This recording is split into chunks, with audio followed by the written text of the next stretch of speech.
Welcome to our webinar, Overview of 60601-1, 3rd edition. Thank you for joining us today. This webinar is being given by MET Laboratories. MET is a leader in the testing of electrical and electronic equipment for environmental hardiness, product safety, and electromagnetic compatibility. MET operates world-class labs in Baltimore, Maryland, Santa Clara and Union City, California, Austin, Texas, and also runs operations in China, Taiwan, Korea, and Italy. This webinar will run about 40 minutes with an additional 15 minutes for questions and answers. Due to the number of registrants, all attendees will have their phones muted. If you have a question, please type it in the questions area of your control panel. We will attempt to answer all questions at the end. If you're having technical difficulties, you can contact us the same way or call us at 410-949-1848. That's 410-949-1848, and we will try to resolve your problem quickly. Just a quick note on other upcoming events. In 2 weeks, MET is giving a free webinar on safety certification of laboratory equipment to 6-10-10, 3rd edition. And in September, MET is hosting our annual Global Compliance Seminar and Crab Feast in Baltimore, Maryland. You can register for these events at www.metlabs.com. Today's webinar is being presented by Wade Munch. Wade is a MET product safety engineer. At this point, I will hand the presentation over to Wade. Hello, everybody. So this presentation, as Barnaby said, is going to be an overview of the 60601-1 3rd edition. It's also going to cover some different aspects of product safety testing for medical products.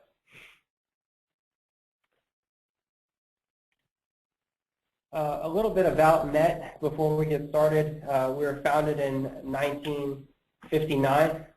We're the first NRTL recognized by OSHA in the United States. We have multiple accreditations for SCC for certification in Canada, IECEE for the CV scheme, A2LA for product safety testing, and we're approved in over 200 product categories. We're recognized by all major retailers for the MET mark, and the overall picture in this page is that we're a single source for all regulatory needs. So if you have any other regulatory needs outside of medical or even just environmental and things like that, we can help you out. So in the next 40 minutes or so, we'll discuss these topics and leave room for questions and answers in the end. We're going to cover standards and regulatory activity with respect to the United States, FDA, and OSHA, Canada and Health Canada, Europe, CV schemes, in particular the participating countries, and also an overview of 60601 3rd edition, which includes the risk management and what the manufacturer's responsibilities are, along with a review of significant differences as compared to the previous edition, which would have been the 2nd edition. We're also going to talk about reuse of 2nd edition data.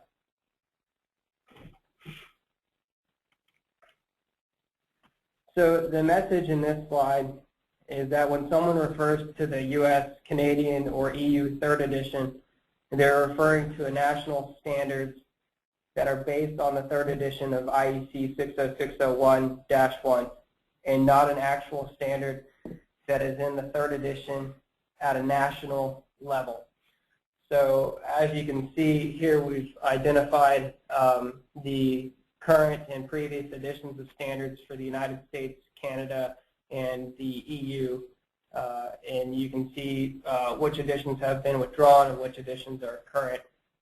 In particular, the mandatory dates for the AAMI ES 60601-1 2005 of July 1st, which just passed, June 1st for the Canadian equivalent, and again June 1st for the EN version.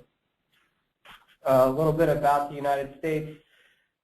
Before UL 60601 first edition, 2003, there was a UL 2601, which was substantially harmonized with IEC 60601-1 1988, which was the 2nd edition, but it did not share a harmonized standard number.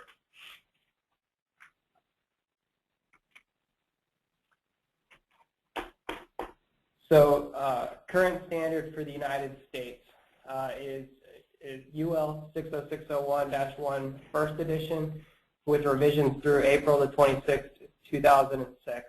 It's based on IEC 60601 2nd edition with Amendment 1 and Amendment 2.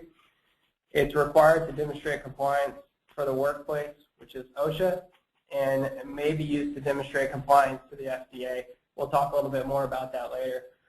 It requires the use of particular standards, or Part 2s, as they're commonly referred to. Collateral standards, or Part 1s, are optional in the UL version of this standard. The AAMI ES 60601-1 2005 is based on the IEC 60601-1 2005 3rd edition. It's required to be used to demonstrate compliance to meet FDA requirements. It's not accepted by OSHA for the workplace yet, and again, we'll talk more about this later. In cases where UL has published particular standards, these must be used when applicable. In cases where there is no UL particular standard, but there is an IEC particular standard, then the IEC particular standard shall be used. I'd also like to expand a little bit on what particular and collateral standards are. A particular standard, which is also known in other industries as a vertical standard, they're particular to specific types of products and supplement the requirements of the main or Part 1 standard. Special requirements for X-ray equipment, nerve stimulation devices, and many more.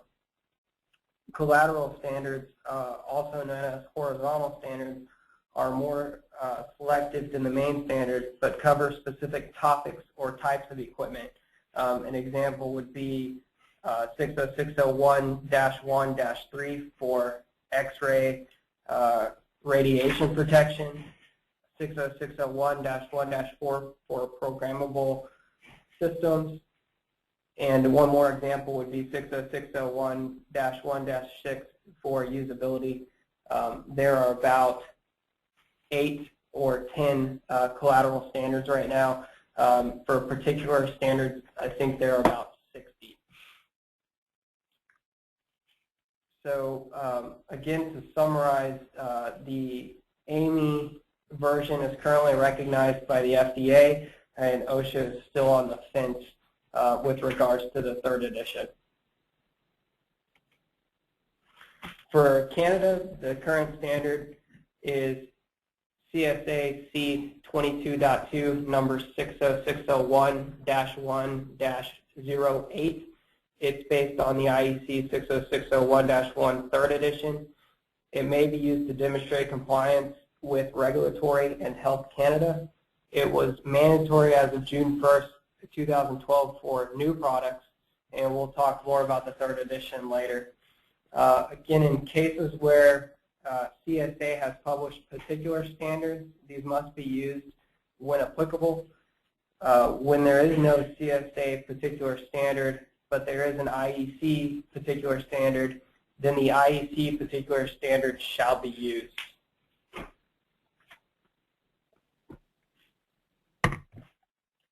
Europe, the current standard is EN 60601-1, incorporating corridendum dated March 2010. This, again, is based on the IEC 60601-1 3rd edition. It may be used to demonstrate compliance with a medical device directive. It was mandatory as of June 1st, 2012.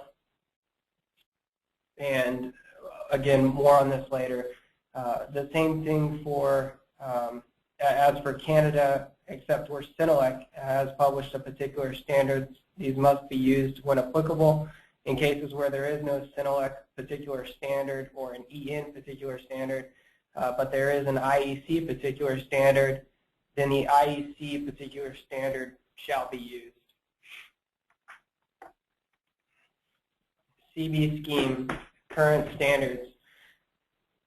As of May 2013, the following countries were accepting reports and certificates to this edition, and this is IEC 60601-1 2nd edition with Amendment 1 and Amendment 2. And you can all see the countries there. It requires the use of particular standards. The collateral standards are also required. For IEC 60601-1 3rd edition, again, as of May 2013, the following countries are accepting reports and certifications to this edition. And again, you can read those on your screen.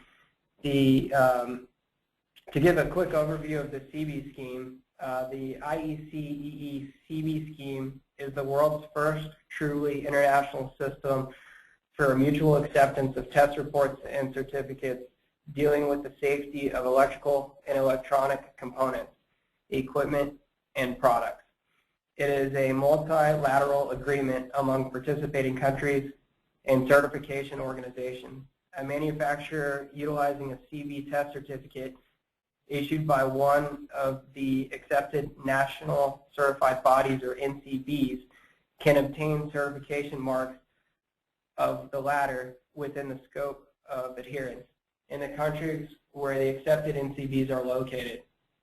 Collaterals may be required, but are in fact mostly required. It depends on which countries and what their national level differences state.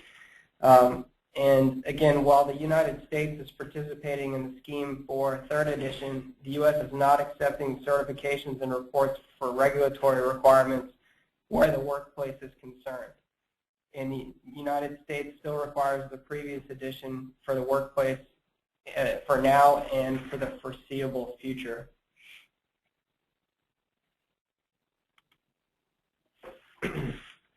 So a summary of the 3rd edition acceptance for Canada and Europe. Require their respective 3rd editions now. Recognize their prospective previous editions also. Both have stated that June 1st, 2012 is a switchover date.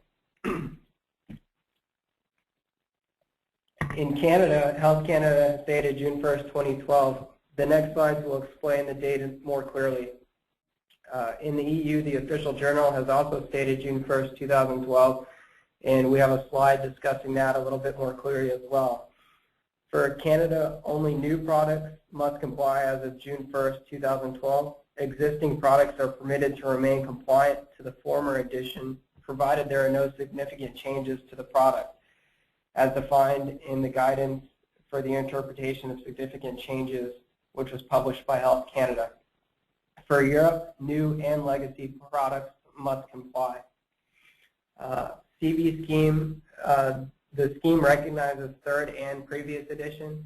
Participating countries determine which edition they accept. Which standard to use in the CB scheme is up to the certification requirements of the participating country. And again, those countries were located on the previous slide. For the United States, it's more complex than above due to OSHA's concerns. FDA has mandated a July 1st, 2013 date. In the U.S., is worthy of further discussion in the following slides because of its complexity. In summary, though, the FDA has mandated July 1st, 2013. Today, it might be necessary to have tested to both second and third editions due to OSHA workplace considerations and buyer expectations. In summary, third edition is the best way to go for new devices, with some limitations for CB countries and the United States.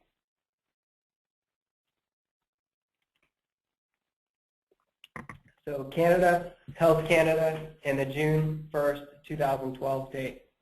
Health Canada has published a transition guidance document. Here are the highlights. Full details are available in the link on the following slide of this presentation. If no particular standard applies, compliance with IEC 60601-1 2005 or the third edition is required for all new products. If one or more particular standards apply, these are harmonized with IEC 60601-1 2005 third edition, and if a particular standard was published before the June 1st, 2009, then compliance with the third edition based standard, the applicable particular standard and applicable collateral standards are required for all new products. If one or more particular standards apply, and these are harmonized with IEC 60601-1 2005 third edition, and if the particular standard was published after June 1st, 2009, then a 3-year transition from date of publication of the product standard will apply to new products.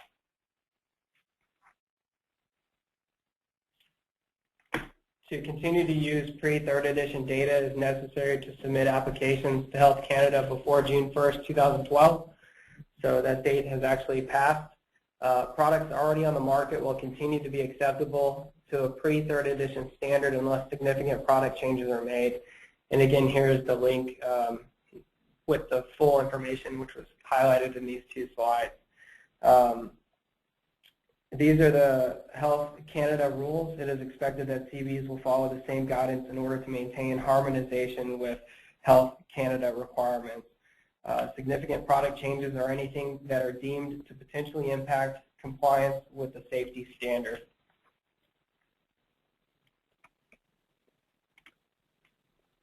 Europe and the June 1st, 2012 date. If there is no particular standard applicable to your device, then compliance with EN 60601-1 2006, which is based on IEC 60601 third edition, is mandatory for all previously cleared and new products as of this date. If an applicable harmonized particular standard has been published, then compliance with EN 60601-1 2006 is mandatory for all previously cleared and new products as of this date. Otherwise, compliance is based on the effective date stated for any yet to be published particular standard harmonized to EN 60601-1 2006. Products already placed into service may be left as is, but the same products may not be placed on the market after June 1st, 2012 unless compliant per the above requirements. In the case of bullet number 1, this does not mean if one has not been published yet. It means that whether third or previous editions, there are no particular standards for your product.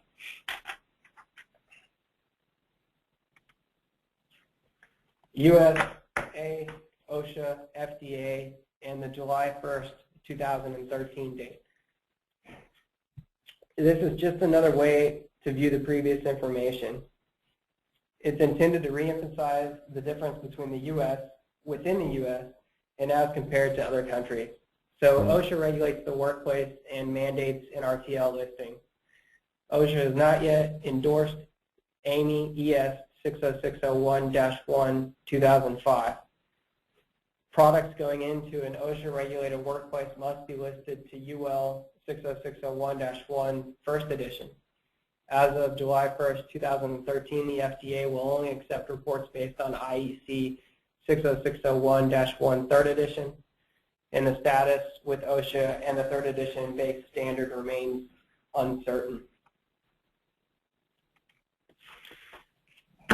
OSHA in the third edition. OSHA remains concerned with new concepts. risk-based hazard analysis and risk management file. Does not recognize it nor endorse certification bodies to certify to it. It may be prudent to consider obtaining current second and third edition certifications. Risk-based hazard analysis and risk management file are directly related. In a nutshell, the concept is to make compliance judgments on a case-by-case basis using manufacturer history and hazard analysis of the product. OSHA is still evaluating the third edition.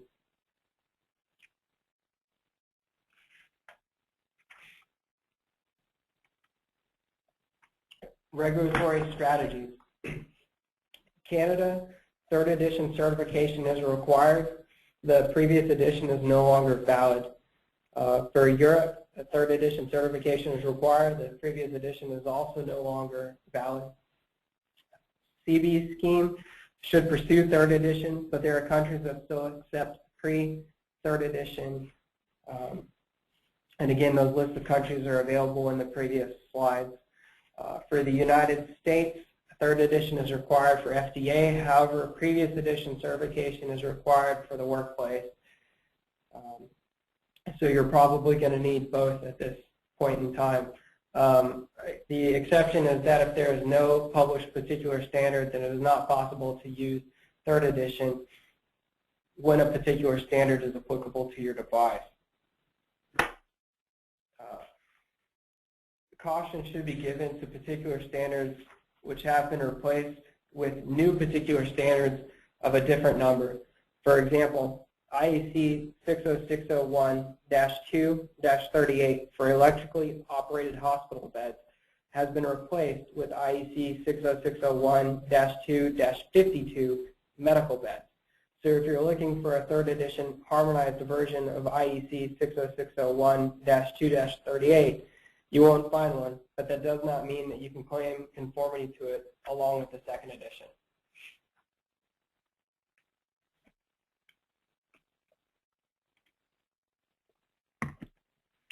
An overview of IEC 60601-1 third edition.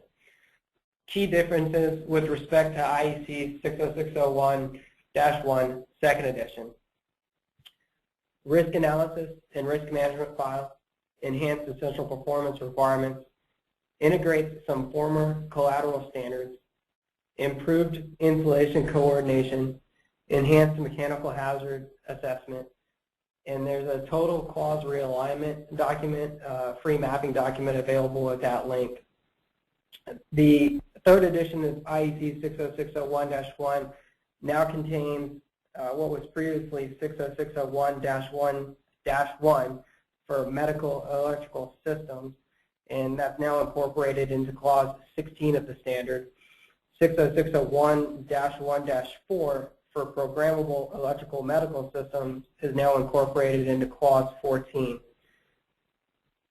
Probably the single most significant difference from previous editions of IEC 60601-1 is the risk-based hazard analysis and risk management file, which again are directly related.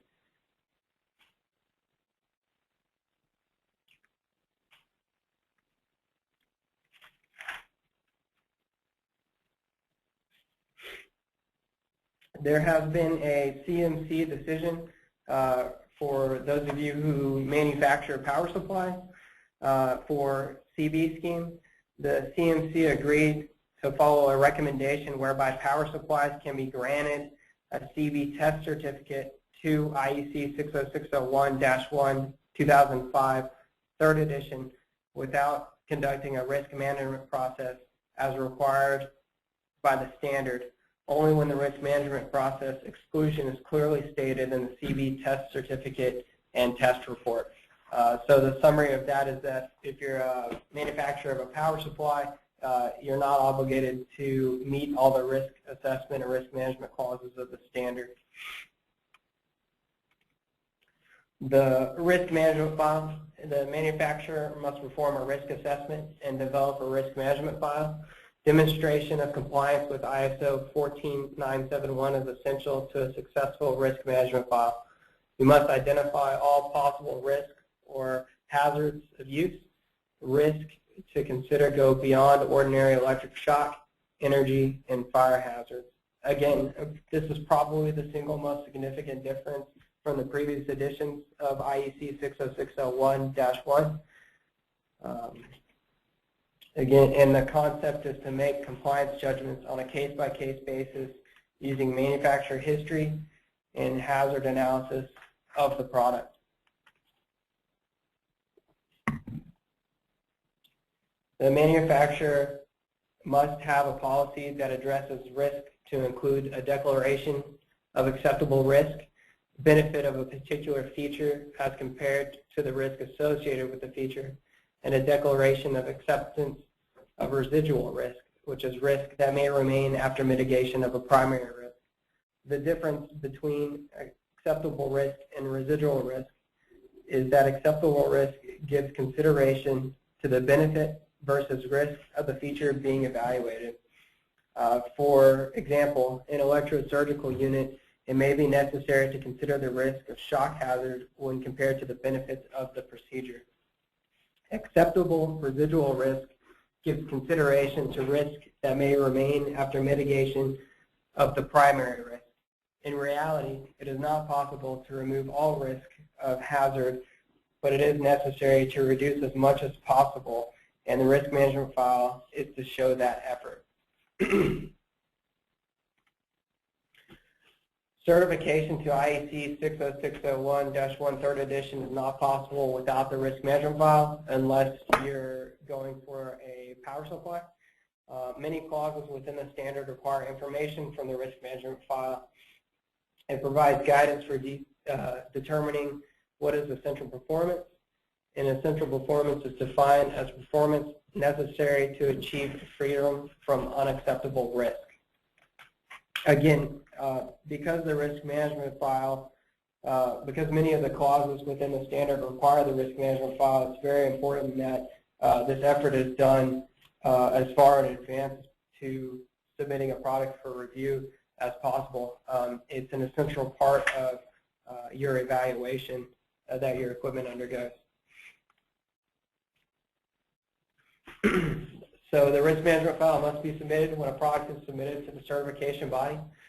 The certification body will review the risk management file and verify that the manufacturer has developed a file in accordance with ISO 14971, addressed all characteristics of the product that may affect safety, established a suitable process to manage risk of the particular product, established reasonable acceptance levels for these risks, and demonstrated that residual risks are acceptable. Advantages of a risk management file are that it reduces uncertainty of the device's safety, it allows manufacturers more design flexibility, and it allows objective evidence in determining compliance. The disadvantages of the risk management file are that the manufacturer must create one. The standard is not a simple pass-fail document. The test lab and certification body have more work to perform, which increases time and cost of a typical project. Pre-3rd edition standards were pass-fail. It's not the same anymore. Another advantage is that it can help in defense in case of litigation. By requiring assessment beyond ordinary shock and fire, uncertainty of the device's safety is reduced.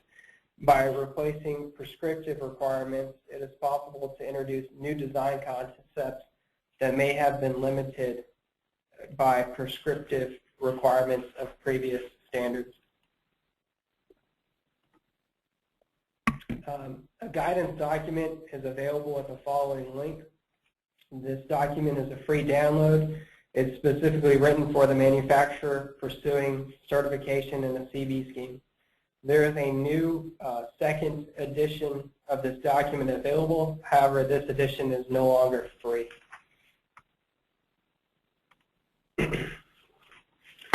Essential performance. It's not new, but it has been enhanced. Manufacturer must address it in the risk management file. Many Part 2s have been rewritten with increased performance requirements.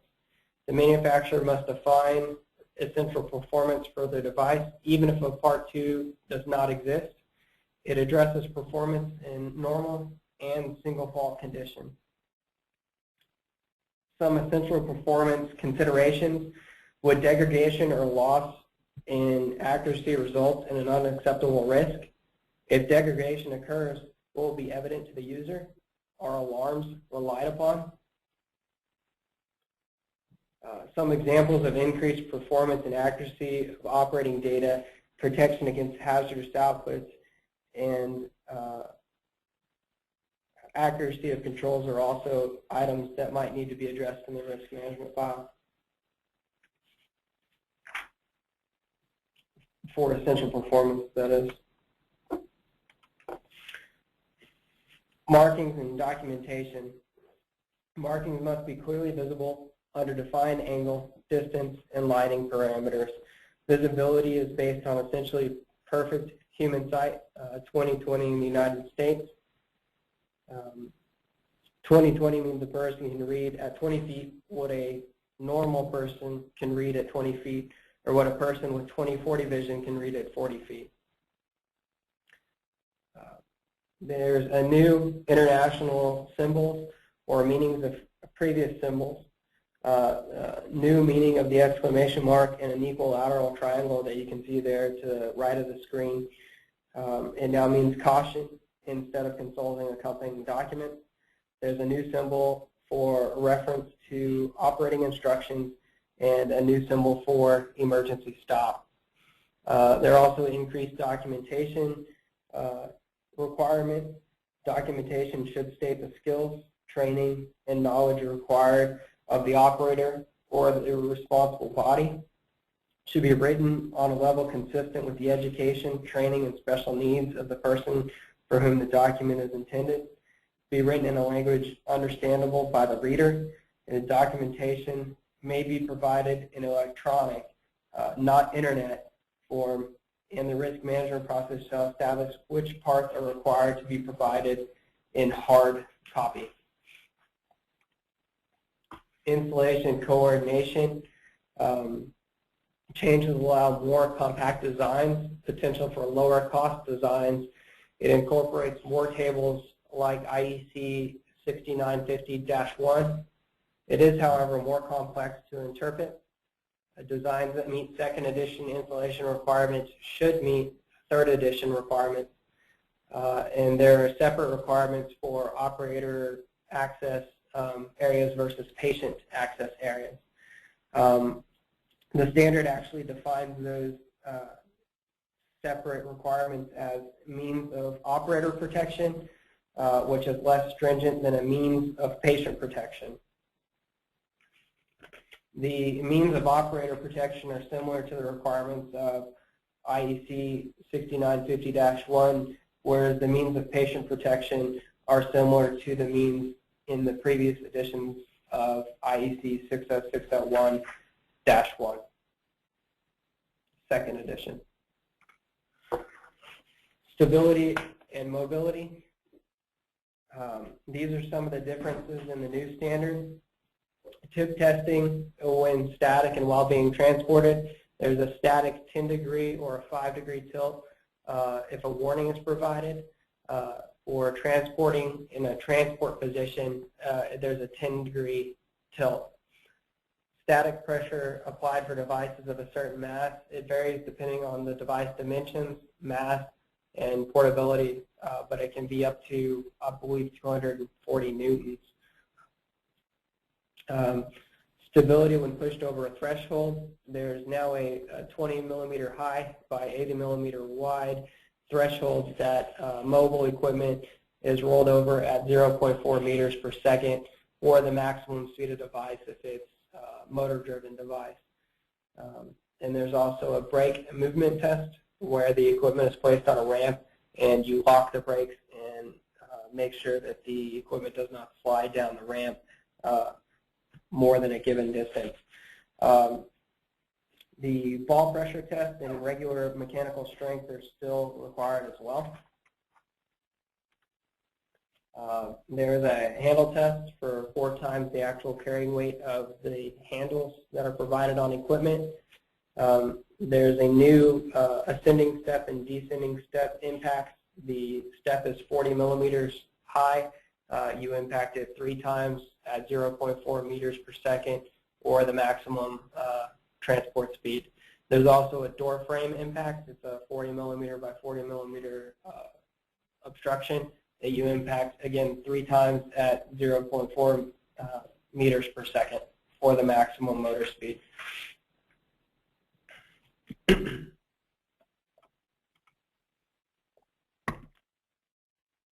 Noise and hand transmitted vibration. Noise, the maximum 80 dBA cumulative over a 24-hour period, or 140 dB unweighted for impulses. Alarms may need to be perceived differently. There's a hand transmitted vibration limit of 2.5 meters per second squared over an 8-hour period. There are also new requirements for ultra and infrasound, and again, this new vibration test. Hand and foot control specifies isolation from hazardous voltages, may be used up to 42.4 volts peak or 60 volts DC, but you can no longer have hand and foot controls that are higher than those voltages. And there's a new activation test, which is a specific force that's used to apply to the device to make sure it activates. Cord anchorage and guard requirements are the same for mains cords now. The ingress of IPX1 for general use, or IPX6 for intensive care operating environment. IPX1 is drip-proof equipment. IPX6 is water jet-proof equipment. Other differences are usability. IEC 60601-1-6 covers design, controls, signals, instructions to be addressed in the risk management file also. Usability also covers arrangement of controls, implementation of signals. There are new packaging requirements. Transport and storage conditions must be indicated, including any special instructions. Use of symbols per ISO 780 are mandated. ISO 780 covers fragile, keep away from rain, do not stack, and many more symbols I'm sure you've seen on various packages. So some more differences. Temperatures on accessible part other than the applied part are based on the material and duration of contact. Temperatures on the applied part are based on the material and duration of contact. It's far less than the temperatures of operator access parts. In previous editions of the standard, the limit was a hard 41 degrees C, unless the applied part was intended to supply heat to the patient. The 41 degrees C is now a soft limit with additional documentation and labeling required if you exceed that temperature limit. For fire enclosures, there are enhanced requirements. It's clearer than the previous edition. It's new, but more like old clause 55 of UL 60601-1, which was based on the second edition. Requirements for enclosure depend on the severity of risk.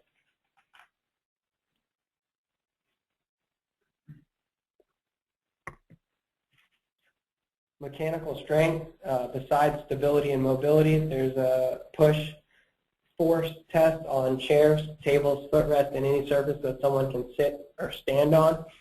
And tensile safety factors must be considered for these materials as well. Radiation hazards limits for non-intentional X radiation have been provided now.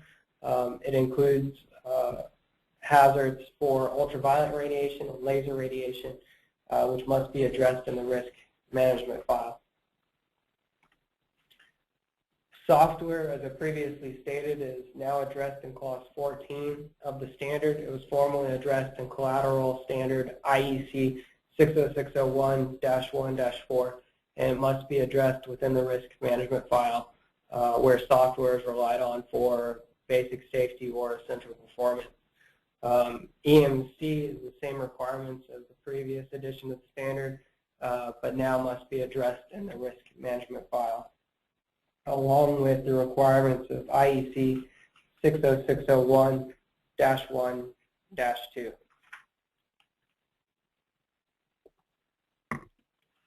Now I'd like to cover reuse of previous data that would be non-3rd edition data. Basic tests such as input current, certain leakage current test, maybe a portion of the heat rise and mechanical strength data may be reused for products that remain unchanged. Spacings, creepage and clearances evaluations may be reused. Some evaluation data may also be reused. If not, if your product is not designed to meet 3rd edition, we suggest a gap analysis. This effort will determine holes or the gaps in existing coverage and recommend a path for going forward. Some of the effort applied to the 3rd edition, some of the effort for the gap analysis can be applied to the 3rd edition certification of the project. Remember that there are many new tests and new requirements to assess as well. To know with certainty what data may be reused, it is necessary to perform a gap analysis on a per product basis. This will require the current and complete test report with test data. A product sample may be helpful as well. Once we have this information, we can then give an estimate of the effort to perform the gap analysis. We may apply all or a portion of the gap analysis effort to a future 3rd edition project depending on the usefulness of the data. Design to comply. Know what markets you intend to sell into. Determine short-term and long-term goals. Purchase and read IEC 60601-1 3rd edition and national versions. Pursue training of relevant staff to include training on the risk management file. Develop a risk management file. Develop a relationship with a certification body and request compliance assistance. In summary, IEC 60601-1 3rd edition is here. It is different and in many cases very different. It introduces the risk management file. It's required for use now in Canada, Europe, and for some CB scheme countries. Not yet recognized by OSHA. It is recognized by the FDA, and actually this says not mandated yet. That's an error. It is mandated as of July 1st, 2013. Again, about the risk management file, if you've ever submitted to the FDA or been involved in a notified body for the European Union, then you should already be familiar with the risk management file. I'd also like to remind you that if a Part 2 is applicable to your product, but that Part 2 has not yet been harmonized with the 3rd edition, you are not required to use IEC 60601-1 3rd edition for compliance. Thank you very much for your time. I'll now take a moment to look at any questions that were posted and answer them. Thanks, Wade. That concludes the presentation portion of this webinar. Tomorrow, an archived copy of this webinar will be available on our website. We will send a follow-up email with a link to this file. Now we will answer questions. If you have a question, please type it in the questions area of your control panel. For questions we can easily address now, we will read the question aloud, then give the answer.